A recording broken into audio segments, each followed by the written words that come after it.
C'est un projet qui se singularise par son caractère massif et par la rapidité du premier déploiement, puisque nous avons pour objectif de couvrir d'ici à la fin de l'année 2015, c'est-à-dire dans 2 ans, 75% de l'habitat du département, hors agglomération et hors communauté cœur côtier, c'est-à-dire hors de ces communautés de communes. Les trois quarts du département représentent en termes d'habitat pratiquement 200 000 habitations raccordables. Le reste du département se fera un peu plus tard, mais nous sommes au-delà de ce premier objectif, 75% d'habitat et 200 000 habitations. Nous sommes sur un projet fibre intégrale à l'échelle du département tout entier. À ce titre, le projet du Calvados est à la fois l'un des plus gros projets français de réseau d'initiative publique, mais aussi l'un des plus avancés. Alors, je vais dire dans un instant où nous en sommes aujourd'hui. Je voudrais également souligner, au-delà de ces objectifs initiaux, qu'un projet fibre comme celui que nous menons n'est pas un projet qui vise à la complémentarité avec la DSL, qui viserait à couvrir spécifiquement les zones blanches. On est sur un projet de FTTH intégral.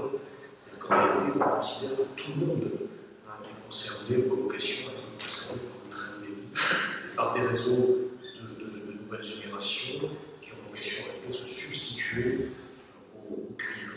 On n'est donc absolument pas dans une logique de complémentarité, mais dans une logique de substitution intégrale. Et c'est fondamentalement ce qui différencie les réseaux de nouvelle génération des réseaux de première génération. Il y a quelque chose d'important. Alors, bien sûr, je partage totalement ce qu'on dit de nos intervenants précédents. Il faut que l'État favorise le basculement de la cuivre vers la fibre, y compris en favorisant des expérimentations d'extinction totale du cuivre. Deuxièmement, je pense qu'il faut que l'État ait des stratégies de financement claires. Je crois que ce n'est pas le cas aujourd'hui, que le FSM favorise encore des opérations de montée en débit. Je suis désolé, la montée en débit, c'est pas les réseaux de nouvelle génération. Et puis, troisièmement, et je reviens là aussi sur la question de la commercialisation, il faut qu'on sache donner envie. On peut quelquefois le faire tout seul. Nous, Calvados, on a créé un laboratoire d'usage de succès qui attire du monde, qui fait qu'on parle sur les réseaux sociaux, en particulier du Calvados. C'est le laboratoire numérique qui est à Caen, effectivement, qui fonctionne bien, qui sera représenté dans les étagères cette année. C'est vraiment un lieu à connaître et à découvrir, qui est présent sur les réseaux sociaux. Et puis, je pense que c'est vraiment mon dernier mot, sans être le mot de la fin. Sur la commercialisation, il va se passer des choses. Je suis absolument persuadé. On ne peut pas seulement attendre les grands opérateurs nationaux. Il faut regarder ce qui se passe ailleurs.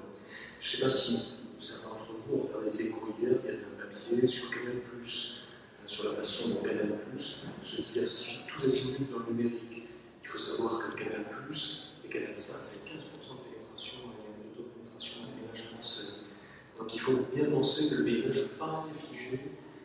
Tout comme il s'est passé des choses sur le mobile avec une très fruit de quatrième opérateur, etc., il va se passer des choses extrêmement importantes lorsque les grands réseaux publics seront commercialisables, lorsqu'ils pourront effectivement intéresser des grands opérateurs, mais qui seront peut-être des nouveaux acteurs dans